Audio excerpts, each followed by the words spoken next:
Welcome to the world of science fiction where extraordinary tales come to life. Enjoy the journey. Lyrian Voss stood rigidly in the briefing chamber, her violet-hued skin glistening under the artificial lights. Her race, the Xilari, had long prided themselves on their independence and discipline, values that now seemed under siege by the latest decree from the Galactic Council. The new law, designed to strengthen interspecies bonds, was nothing short of an insult. A forced pairing with a human. Unthinkable. A human man stood before her, seemingly as displeased as she was. Ethan Carter, a former diplomat from Earth, ran a hand through his tousled dark hair, his piercing blue eyes filled with barely contained irritation.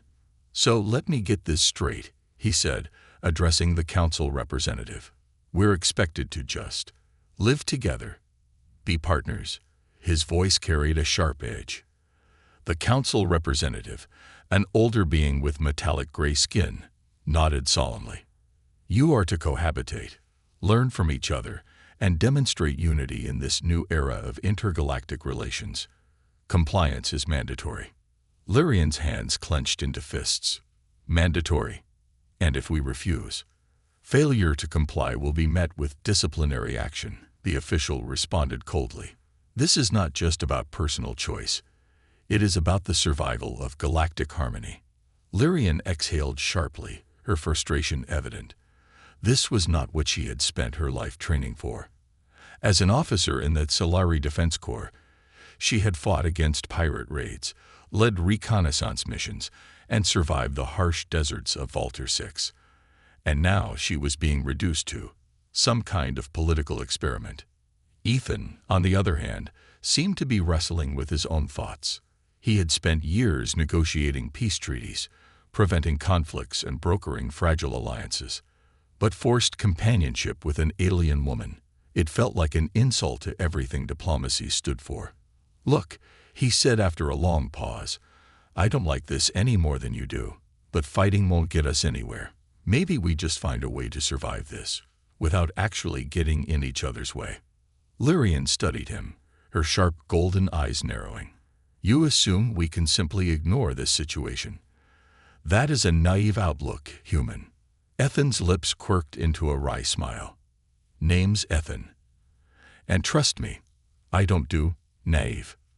Before she could retort, a signal chimed, indicating that their living quarters were ready.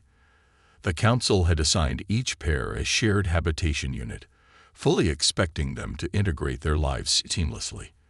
With a final glance at the representative, Lyrian turned on her heel. "Let's get this over with." The assigned quarters were sleek and modern, with a blend of human and Xilari design elements. Ethan's gaze swept over the dual environment settings. One half of the room featured lower gravity, dim lighting, and a temperature suited for Xilari physiology, while the other side catered to human comfort. A line down the center made the contrast almost comical. Lyrian sighed. "This is absurd." "Couldn't agree more," Ethan said, dropping his bag on the human-designated couch. "Look, let's set some ground rules. We stay out of each other's way, do the minimum required to satisfy the council, and we're out of this mess when the law is inevitably repealed." Lyrian folded her arms. And what if it isn't repealed? That was a thought neither of them wanted to entertain. Hours later, as they sat in silence, adjusting to their forced companionship, an emergency transmission flickered across the holoscreen. A news broadcast showed footage of riots breaking out on various planets, opposing the new law. Protesters, both human and alien, were being arrested. A grim-faced military general, General Drevok, issued a stark warning. "Rebellion will not be tolerated. The mandate will be enforced." Lyrian and Ethan exchanged looks. What had they just been thrown into? Lyrian and Ethan are forced to live together under the mandate, and their cultural differences lead to constant conflicts. Lyrian struggles with the loss of her independence, while Ethan tries to understand her alien customs. Meanwhile, a resistance group begins attacking human-alien pairings, raising tensions. General Drevok warns them of potential dangers, hinting at a deeper conspiracy behind the law. "I'll now begin writing. ###** Part 2. The Fragile Accord ****. Lyrian Voss stared at the empty quarters assigned to her and Ethan Carter. The room was neutral, designed to accommodate both human and alien physiology, but to her, it felt sterile, like a prison disguised as a home. "I want the left side," she said firmly, tossing her belongings onto the bed. Ethan, standing by the doorway, raised an eyebrow. "Sure, as long as you don't mark territory with pheromones or something." Lyrian exhaled sharply. "I am not an animal." "Could have fooled me," Ethan muttered under his breath. She shot him a glare, her violet eyes narrowing. "I do not understand human humor, but I know an insult when I hear one." Ethan sighed, rubbing his temples. "Look, I'm not thrilled about this arrangement either, but we could at least try to be civil." Lyrian crossed her arms, her rigid posture betraying her frustration. She was a high-ranking officer in the Velnary fleet, not some weak diplomat forced into a partnership she never asked for. This mandate had stripped her of autonomy, binding her to a species she barely understood. "You humans think everything can be solved with words and smiles," she said. "The universe does not work that way." Ethan leaned against the wall, crossing his arms. "And you aliens think every problem can be solved by brute force and stubbornness. Maybe that's why this law was needed in the first place." The silence between them grew thick with tension. Before either of them could speak again, a notification blinked on the wall display. ****mandated orientation. Attendance required****. Lyrian clenched her jaw. Another pointless briefing. Another lecture about how she was supposed to bond with her assigned human. Ethan smirked. "Oh good. A couples therapy session. Just what we need." Lyrian rolled her eyes but followed him out. ****, a galaxy on edge****. The orientation hall was filled with dozens of alien-human pairs, each seated at long metallic tables. The air was thick with tension, various species speaking in hushed tones, some glaring at their assigned partners, others resigned to the situation. At the front, General Drevok, a burly, scared Velnary, stood alongside a human counselor. His sharp gaze swept over the room before he spoke. "You all know why you are here," Drevok said. "The Council's mandate is final. Resistance will not be tolerated." A murmur spread through the room, a mix of resentment and quiet acceptance. Ethan leaned toward Lyrian. "Warm welcome."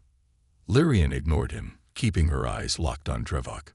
The human counselor, an older woman named Dr. Evangeline Moore, cleared her throat. "We understand that many of you disagree with this law, but let me be clear. It is for the survival of all species. Interdependency will ensure lasting peace." A voice from the back scoffed. "Sounds more like control than peace." Lyrian turned to see a broad-shouldered alien male, his orange scales glinting under the artificial lights. He stood, his expression defiant. "Forcing us to take human mates will not unite us. It will only breed resentment." Before Dr. Moore could respond, an explosion rocked the building. The lights flickered and chaos erupted.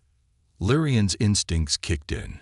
She grabbed Ethan's arm and pulled him down as a blast tore through the side of the hall, sending debris flying. Screams filled the air as alarms blared. Ethan coughed, pushing himself up. What the hell was that? Lyrian scanned the room, spotting armored figures pouring through the breach. Rebels, armed and attacking with precision. "We're under attack," she growled. "Move." She didn't wait for him to react. She grabbed his wrist and sprinted toward cover, her mind racing. This wasn't just an isolated protest. This was war. And she was trapped in it, with a human she barely trusted. The explosion had turned the orientation hall into a battlefield. Smoke choked the air, and the flickering emergency lights cast eerie shadows against the debris-strewn floor. Screams and weapons fire echoed through the chaos. Lyrian Voss pressed her back against a collapsed support beam, her pulse pounding. Ethan Carter crouched beside her, coughing from the smoke. "What now?" Ethan gasped.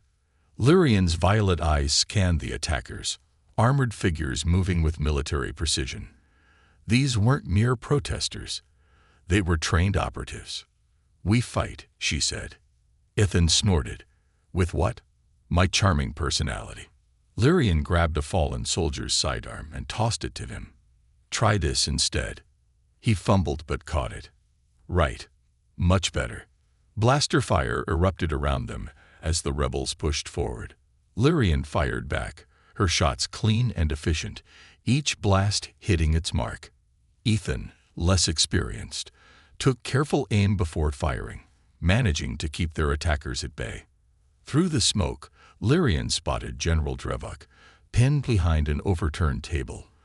The burly Gulnari soldier bellowed orders into his communicator, but the transmission was drowned in static.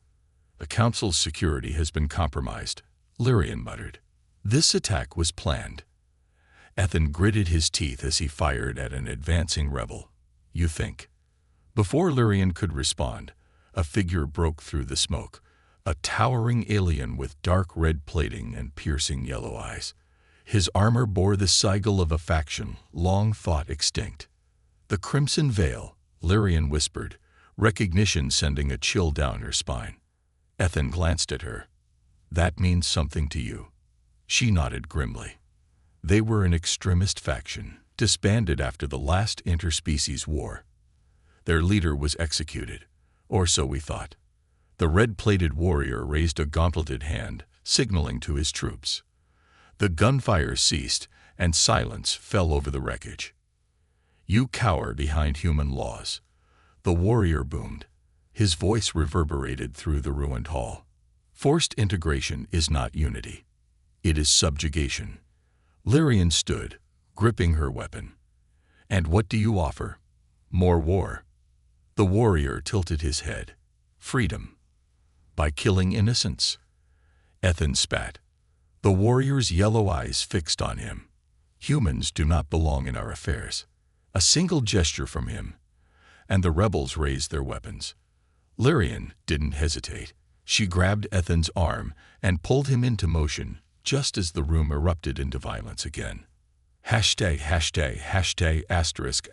escape and unlikely allies ****. They ran through the crumbling corridors, blaster fire chasing them.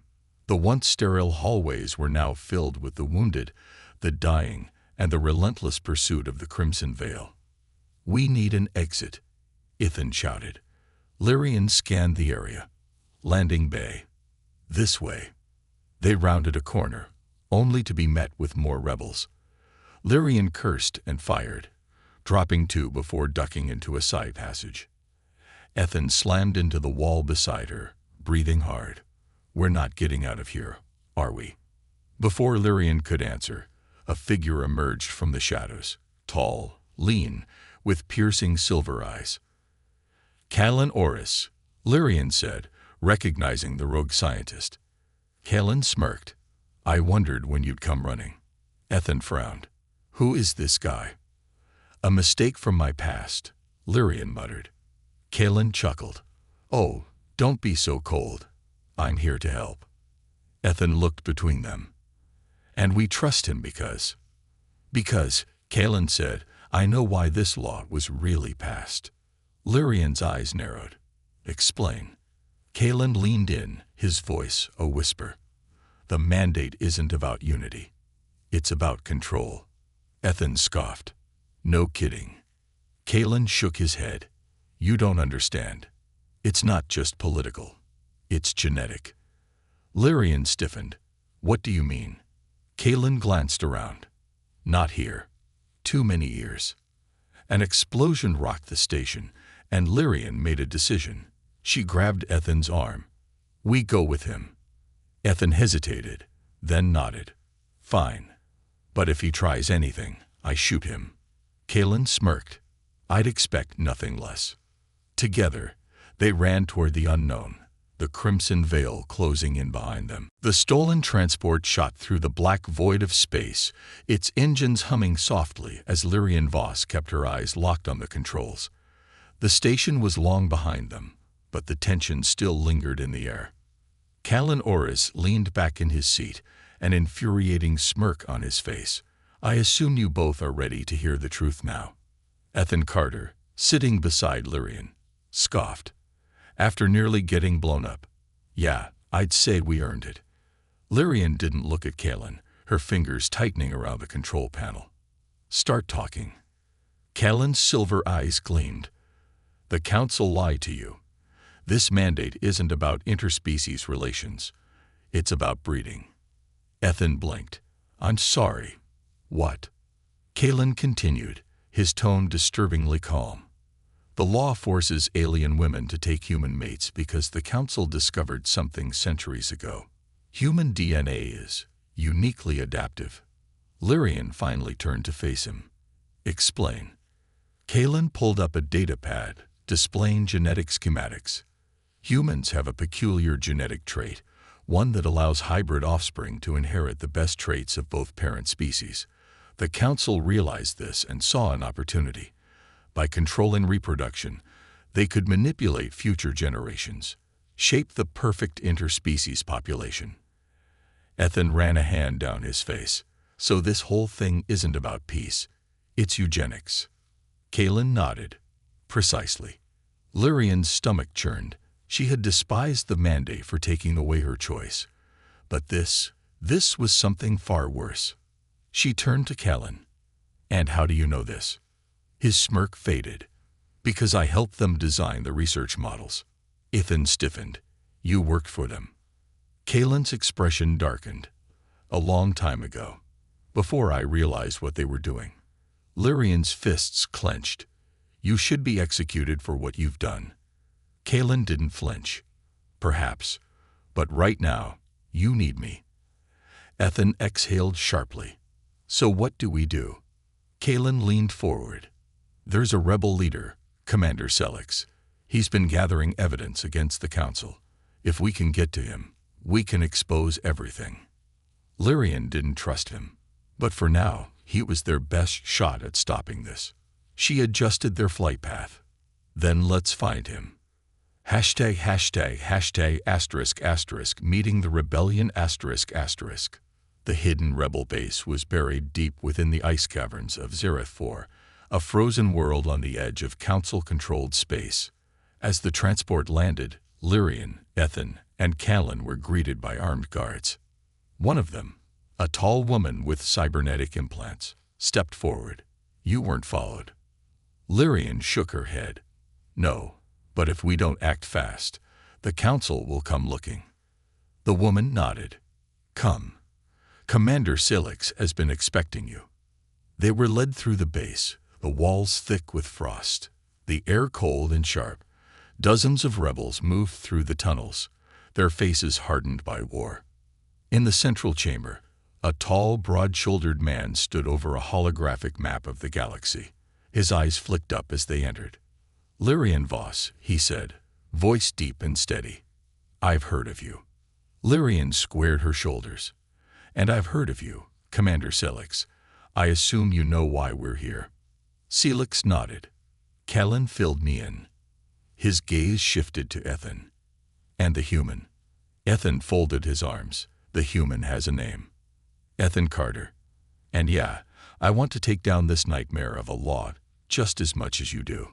Selix studied him, then nodded in approval. Good. He motioned to the holographic display. The Council won't let this law be overturned. They've invested too much in their vision of the future. If we want to stop them, we need to hit them where it hurts. Lyrian stepped closer. What do you propose?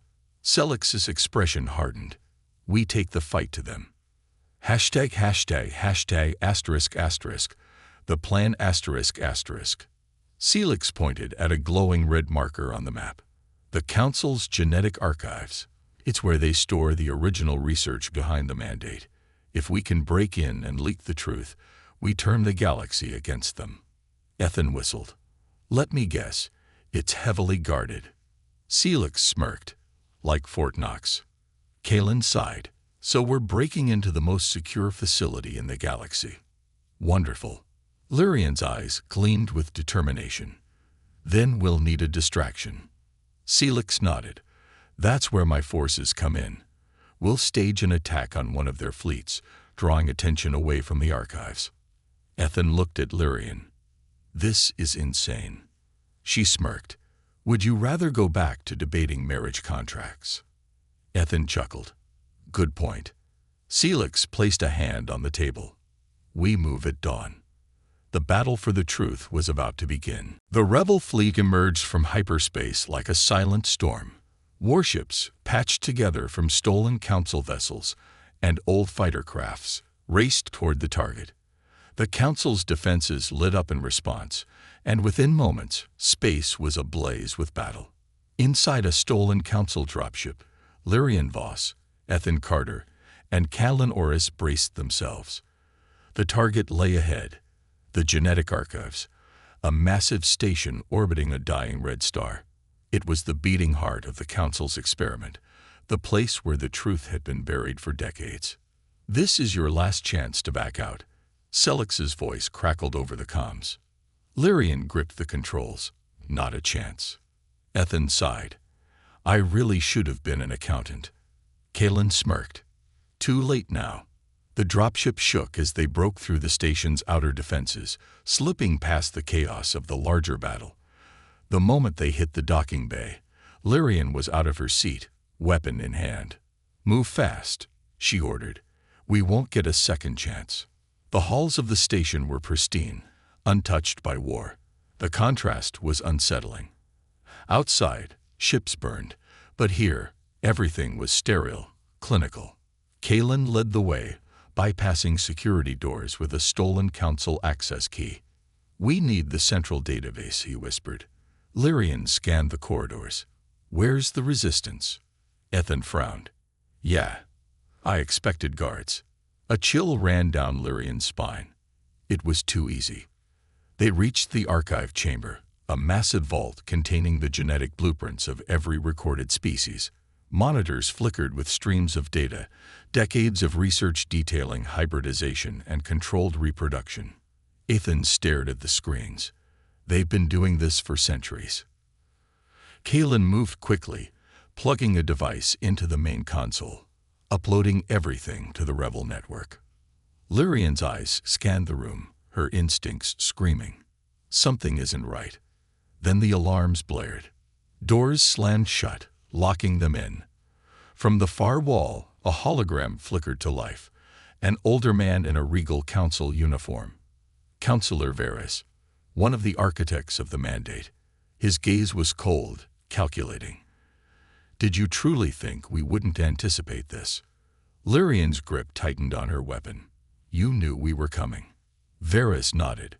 You're not the first to try, but you will be the last. The room shook as automated defenses activated, turrets descending from the ceiling, security droids deploying from hidden panels. Ethan swore. We are so dead. Lyrian didn't hesitate. She shot out a turret before diving for cover. Callan, how much longer? Callan typed furiously. Almost there. Keep them off me. Ethan fired wildly at the approaching droids. Define almost. Lyrian moved with lethal precision, dropping droids one by one, but more kept coming. The walls of the room started to close in, literally. The station was shifting, sealing off their escape. Callan yelled, Got it. Upload complete. Ethan grabbed his wrist. Then let's get the hell out of here. Lyrian spotted a maintenance hatch above. There. Move. They climbed through just as the room locked down completely. Below, Councillor Varys' hologram watched them go, his expression unreadable. This isn't over, he murmured. The station trembled as explosions ripped through its structure. The rebels had breached deeper, their assault relentless. Celix's voice crackled through the comms. Do you have it? Lyrian responded. It's done. Get your ships clear. We're bringing this place down. Callan pulled up the schematics. If we hit the core reactor, we overload the whole station. Ethan loaded a fresh charge into his blaster. I like this plan. They raced toward the core, dodging security forces in the chaos. As they reached the reactor chamber, Lyrian wasted no time setting the charges. Ethan hesitated. Once this blows, there's no turning back. Lyrian met his gaze. Then we make sure it's worth it. Kalen set the final charge, and they sprinted for the hangar.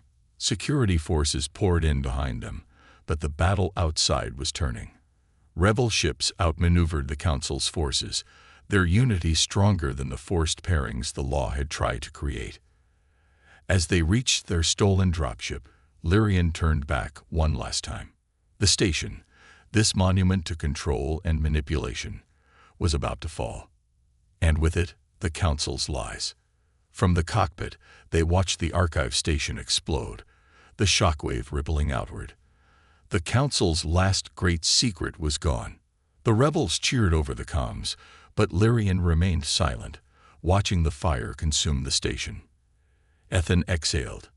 It's over. Kalen shook his head. No, it's just beginning. Lyrian turned away from the burning wreckage. The law was broken, but the fight wasn't done. The Council would retaliate. There would be war. The end.